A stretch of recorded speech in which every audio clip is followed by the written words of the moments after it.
Hi everybody, welcome back to the channel. Today we're continuing to repair the ZX Spectrum and diving into the fascinating Disciple interface. It's a somewhat forgotten piece of hardware. Will it work as expected, or will we run into more challenges? Stick around as we put it to the test. But before we get started, I've got a couple of exciting things to mention. First of all, don't forget to check out our Retro Repairers live stream happening on Wednesday the 12th at 8:30 p.m. over on 8-Bit Retro Refixes channel. This time we've got a special guest, no other than Mark Fixes Stuff. We're chatting all things about retro and of course having a great laugh. It's definitely one you don't want to miss. The link is down in the description below. And if you love talking about retro computers, gaming and repairs, why not join our Discord community? It's a great place to hang out, ask questions and share all your own projects. You'll find also the link down below. Alright, with that all said, let's crack on.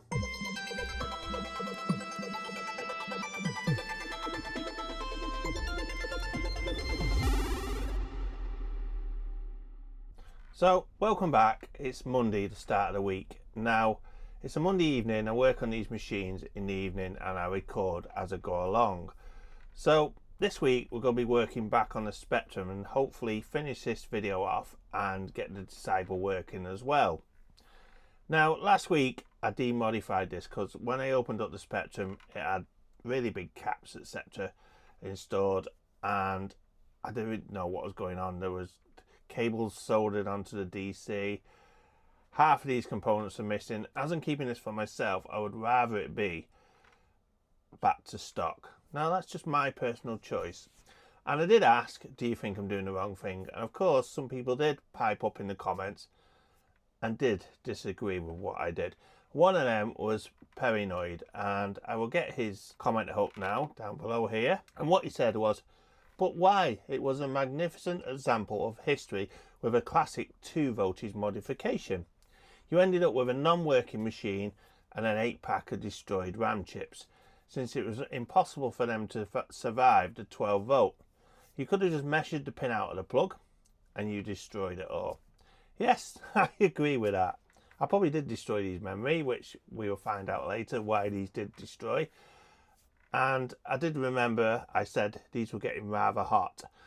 And I know the reason why that is now. Now, I said before, I'm not an expert with these things. I just want this to be back to standard and I'm learning as I go along. Now, with these comments, I've learned a lot more about this machine, but I do understand now how that modification worked. So to solve the mystery of this and why it wasn't working, I had another comment from a Mark Retro 36112. Thanks for that. He said, oh no, look at the lower RAM. They're not 4116. These should have been populated with 4116s. They are stamped MB8118, which are indeed 5 volt only. Now, I didn't know that. I was just thinking, it's got to be the right RAM. Well, there was a minus 5 volt when I had the transistor in. And there was a 12 volt there, but obviously it was blowing up because these chips should not have 12 volt going through. And it was getting hotter and hotter and hotter until it blew the transistor, and that's why it kept blowing the transistor. So he said basically to remove them and put them in the bin, and that's exactly what we're going to do, and that's exactly where they're going. So thanks for that, Mark Retro 3612.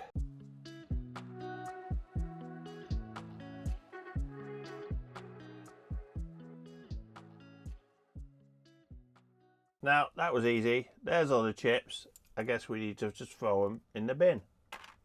That's not the bin, it's on my desk, but it's close enough. Okay, so the next thing we need to do is to repair this track again down here, and also replace this capacitor and these 2 transistors here. Now I bought new transistors, so we're going to replace those with new transistors, that capacitor and this track here. And then what I'm going to do, I'm going to apply some power through it here, and we're going to check all the power on these pins before we add new memory. I think that's wise to do that, because otherwise if something's wrong it's just going to blow the memory again. Now I have sourced some correct 4116 memories, which you can see here. There should be 8 of them. 2, 4, 6, 8. Yes, there is. And they are ready to be populated into this board. It's another day. I've actually had some deliveries. Now the first one I've had delivered is this, which is a diag cart. So hopefully if we have any problems we should be able to use this diagnostic cart. Now I will put a link down below where I got this from. It wasn't that much, I think it was on eBay, it was about £15 or something. 4 diag programs built in, switchable with this switch here. There's also a reset, and there's also some lights there for the different power rails. So now we have the Spectrum diag cart, so we'll have a look at that again later as well. Also, what's been delivered, again, I'll put a link down to this place. This guy is called Retroleum or something like that. Let me just say, yeah, retroleum.co.uk, and this guy is great for getting parts off. I found him on the internet on Google. So here we have the DC sockets, we have some 751s, and we have some 651s. So these are the diodes for, obviously, I think it is TR4 and TR5. So we're able to replace them now, replace that cap, rebuild that, and then stick some power through it, and we'll check this out to check if it's working. So without further ado, let's crack on with that.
We repaired the tracks, we put this capacitor in. Now we're going to check if we've got power to these sockets. So we should have -5 on this one. Got -4.9, which is all good.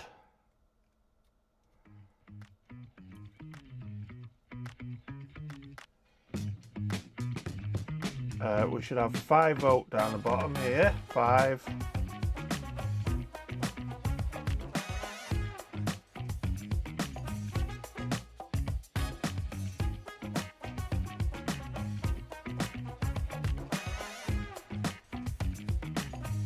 Volt, and we should have 12 on here. 12.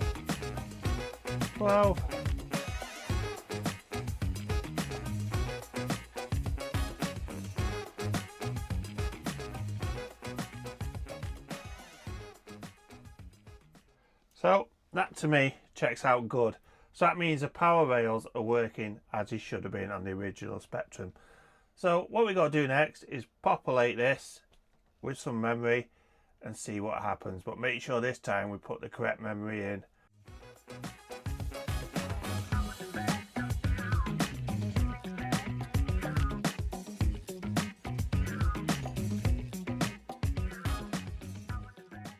Okay, so we got the memory in.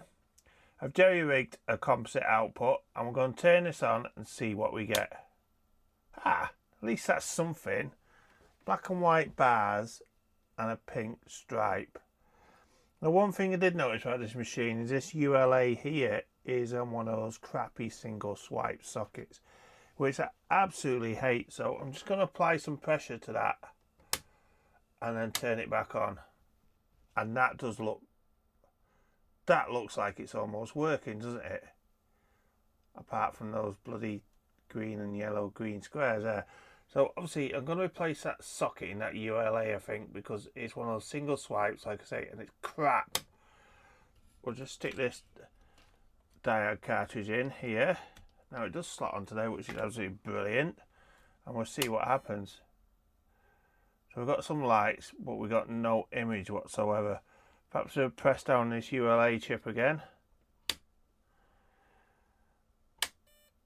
So, oh, look at that. Definitely, I think this has got an issue, because that looks like it's running diagnostics now. Now, I couldn't see that because we lost video again.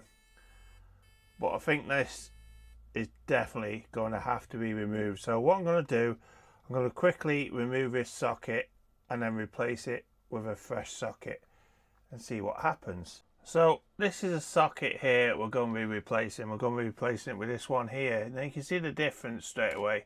This has got at least a double-sided pins. Now it's not the turn pin ones, but these ones here are what I call single-use sockets. They're just crap. So I'm going to take that out, because I think this is the same problem I've got with my Commodore 64 disk drive. I need to change them as well. So I'm just going to take that out and swap it with this socket. So bear with me while I get that done.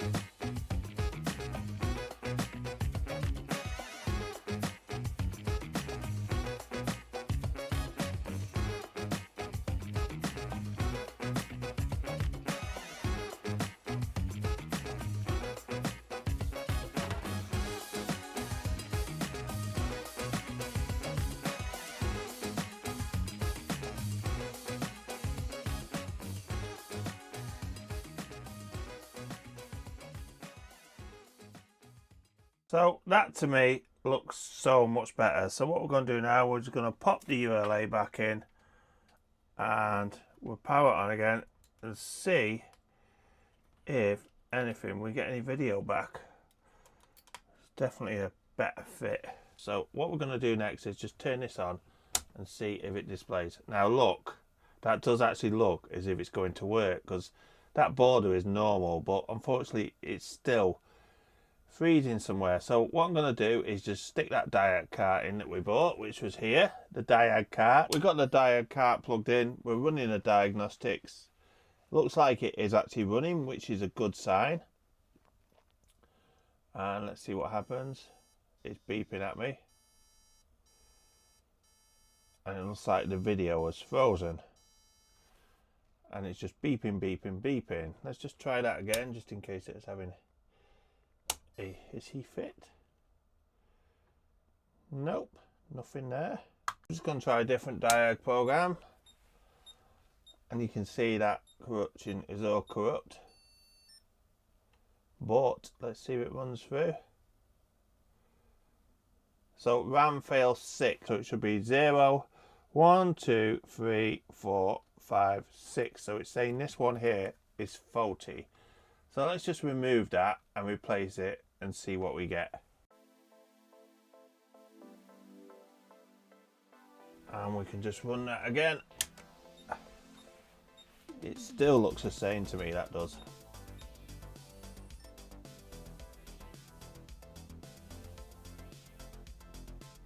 And again, RAM 6 fail. So I don't know what's going on with this. I have checked the continuity on this and it all seems to be okay, so there's nothing to do with the socket here. But obviously if we keep changing the RAM chips, I'm still getting RAM 6 fail. So let's just pull that one out and see if we get the same error.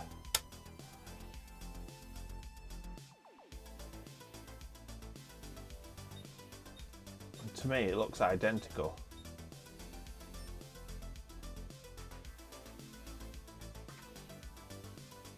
which it is, so it's not seeing that RAM chip at all. Now I have had this before when I had a faulty CPU. So what the plan is next is I'm going to desolder this CPU and just stick a socket in just so we can rule that out. And then if it's not that, we're going to have to look at this more closely. There are some S74LS chips up here.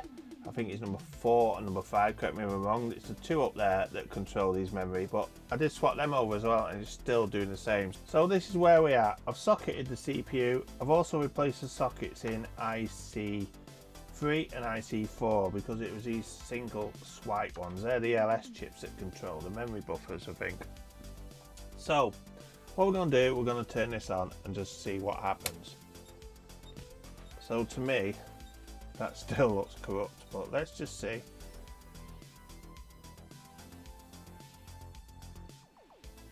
So we're still getting RAM 6, which is IC12 fail.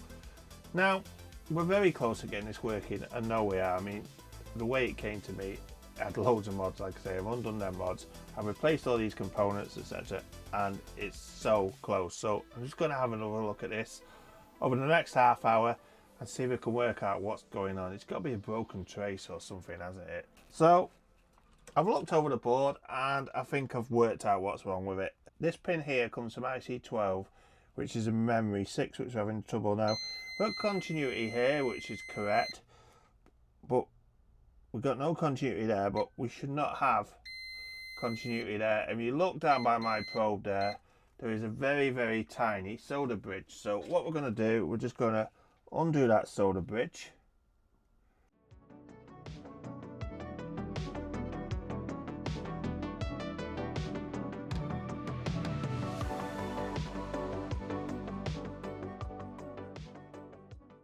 It's got to be this, because we're so close to getting this working.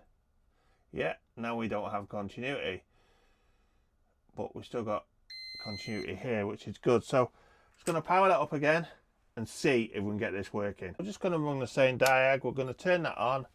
Now, does that look better? I think it does. I can read keyboard. And let's just see.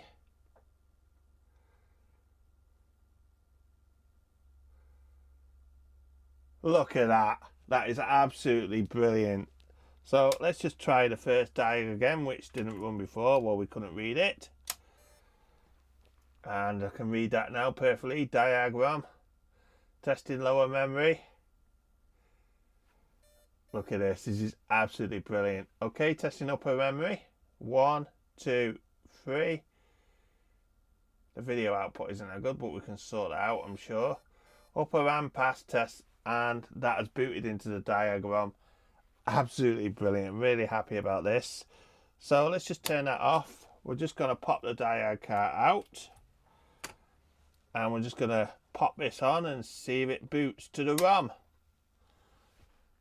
Look at that, 1982 Sinclair Research. Now that looks like it's going to work, hopefully. I can't see the cursor, but maybe it's because the keyboard isn't plugged in. So what's next to do is we're going to get that put back together and we'll go give it a proper test. See, sometimes I do fix things on this show. I just want to load a game on this to see if it does fully work. Now, I've just thrown it together. Apologies for not cleaning the case. That is something I'm going to do, but it means stripping all the keyboard down, replacing the membrane, etc. And also getting this all really clean. Now, it looks like it's going to clean up well because these badges here seem to always deteriorate and this one seems to be good, so I'm going to be very careful with this. So, what's next to do is I'm just going to load Jetpack. Now this is a TZX Duino I built on a previous video. This emulates a tape drive, allows me to load tape files off an SD like you would off a tape drive. So it's quite a cool, handy device. So we're going to press JLoad, speech, enter, play. And hopefully that should start to load.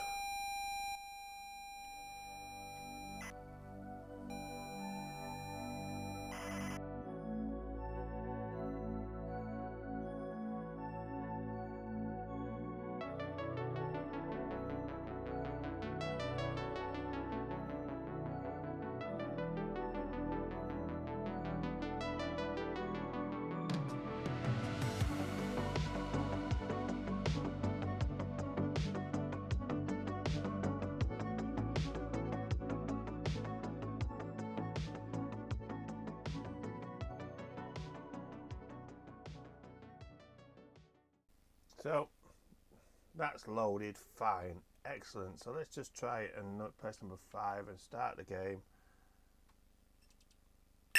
I don't know what the keys are. So I have to play this with a joystick, but obviously you can see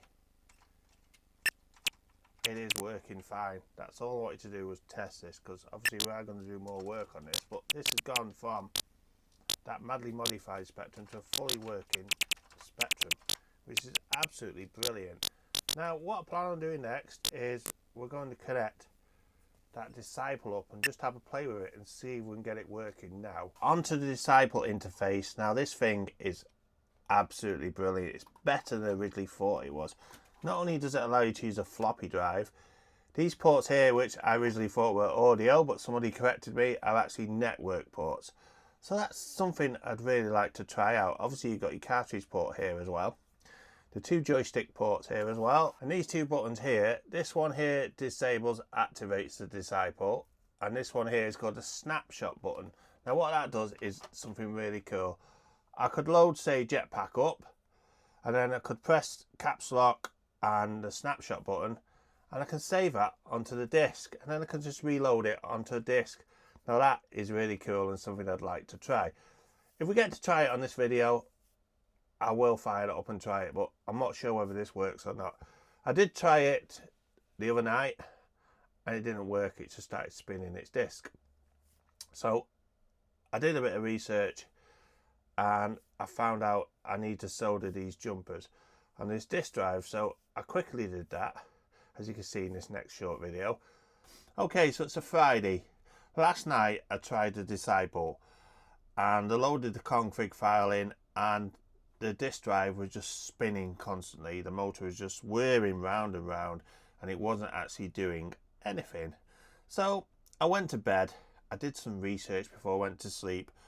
I found a French site. I asked on the Facebook group, which I put a link down below, which has been very helpful, and I discovered some of these floppy drive have jumpers, and these are the ones you need to do.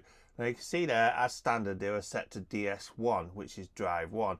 It should be set to DS0, which is a jumper next to it. So I need to remove that jumper and solder the 2 pads next to it.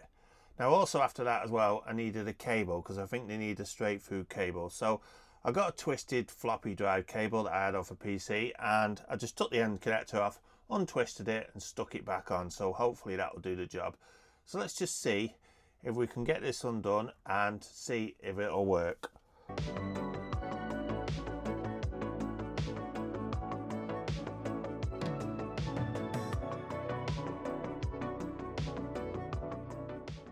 So we'll load it in. We just need to load this config program.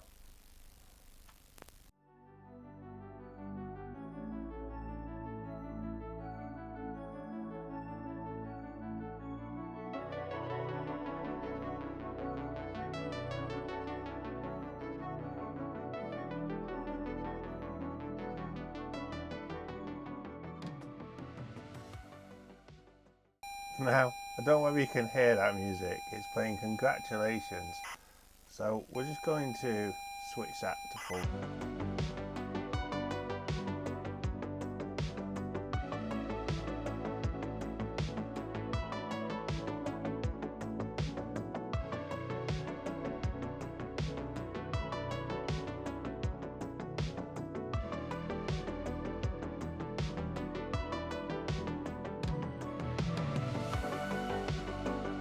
Nonsense in basic. I think something's gone wrong here, guys. So let's just try and reload that. It seems to come out with nonsense. Okay, so I'm back. So what I think the problem was, I didn't have the Disciple turned on. Now why wouldn't say that? Why did it say that weird error? I don't know, but we know now. So let's just try again. 1, default 80, default double, numeric value 12. Yes, flash border, are these correct? Look at that, it's going good. I'm not going to be using the printer port at the moment. Do you want to format a disk? Yes. So I guess I need to put a disk inside now. So I'm going to put this disk in and we're going to press enter. Are you sure? Yes, fingers crossed everybody. The disk drive light's going and it's making a noise.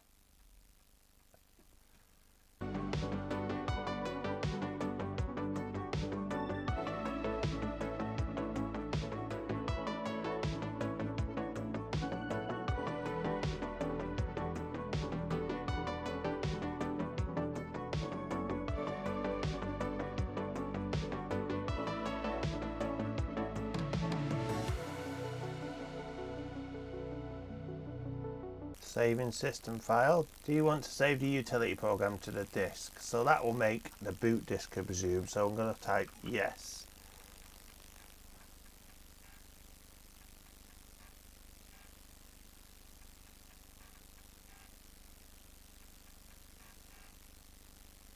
Do you wish to repeat?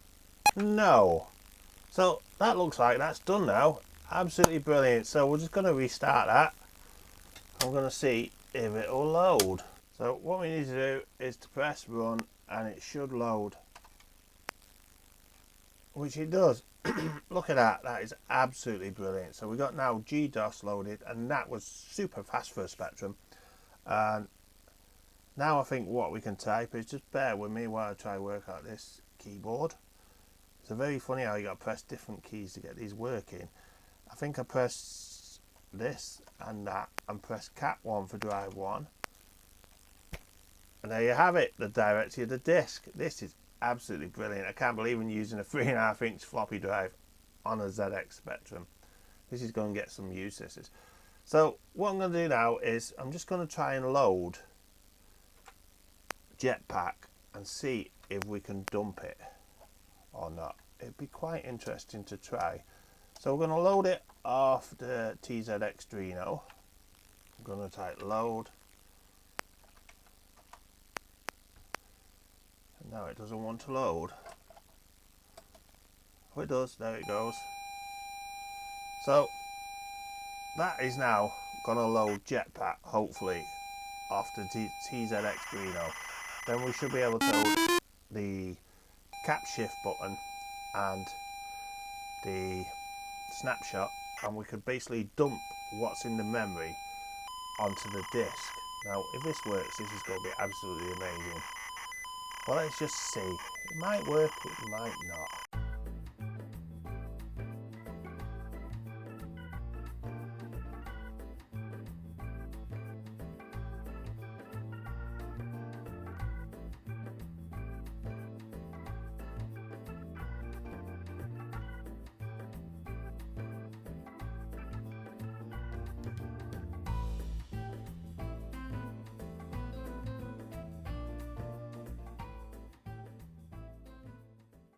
Now what I need to do, I presume, is press caps lock and press this button here.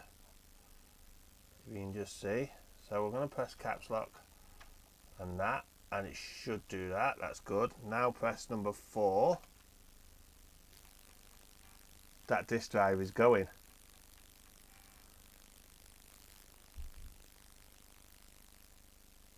So I presume that has now saved that to the disk.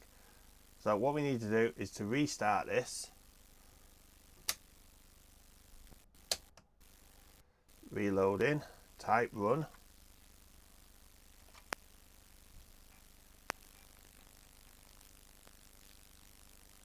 Okay, we're typing cat to see what's on the disk. So cat 1. And believe it or not, there is something there called snap F I just saw, but obviously because the enter key is sticking, it actually bypasses it. So let's just try that again. Number 9, is it? Yes. So you can see there's a file called snap F. I presume that is a 1. So maybe if we type load and then D, nope, delete that, D1,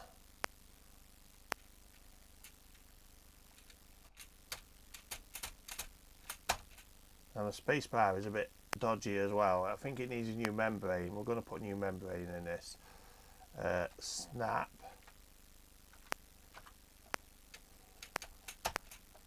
space F. Now, does it need a capital? I don't know. And then we need these, and then we need a capital S, I think, at the end to say that it's a 48K image, I think it was, and press enter. Look at that. How quick was that? That was unbelievably quick. Let's just see if it works. Yes, it does.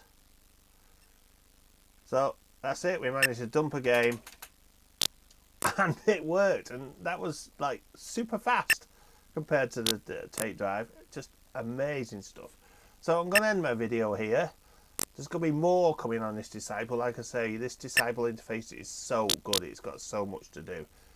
So what I'm going to do is I'm going to end that video and I'll see you in the outro. Thanks a lot, guys. Thanks for watching, everybody. Now, as I said before, don't forget to check out on Wednesday our live stream. It's going to be great. It's on 8-Bit Retro Refix's channel. Mark Fix's stuff is there. It's going to be a right laugh. We always have a good laugh. It's like getting together with your mates down the pub and just talk about retro stuff. You can fire a question to us. Now, I enjoyed doing this repair. I'm happy it's working now. We still need to work on this, like I said. I am going to do a separate video on the Disciple because it's such a great interface. And it not only does a disc, like I say, it does a snapshot, which is a brilliant feature. But the networking, that should be really cool to try. But I'm going to have to try find another Spectrum with the same networking device somehow. So I need to look further into that. Now also check out the links down below for my YouTube buddies. You got likes of Captain Commodore, 8-Bit Retro Refix, Joseph Retro Bits. If you're new here, then drop me a like. Also drop a comment down below, even if it's hello. These comments always help my channel. Now the channel's just over 2 years old. I do have some paying members, which is absolutely brilliant. They help towards the channel costs. It costs 99p a month, which isn't a lot of money to some people, and it does help me, like I said. So big thanks out to those. I will be planning something, like I say, in the near future, some extra videos, etc., or some pre-release videos. I need to work out what to do with this thing and which way to move forward with the channel. So on that note, I shall see you next time on Retro for You. Thanks a lot, guys. Bye.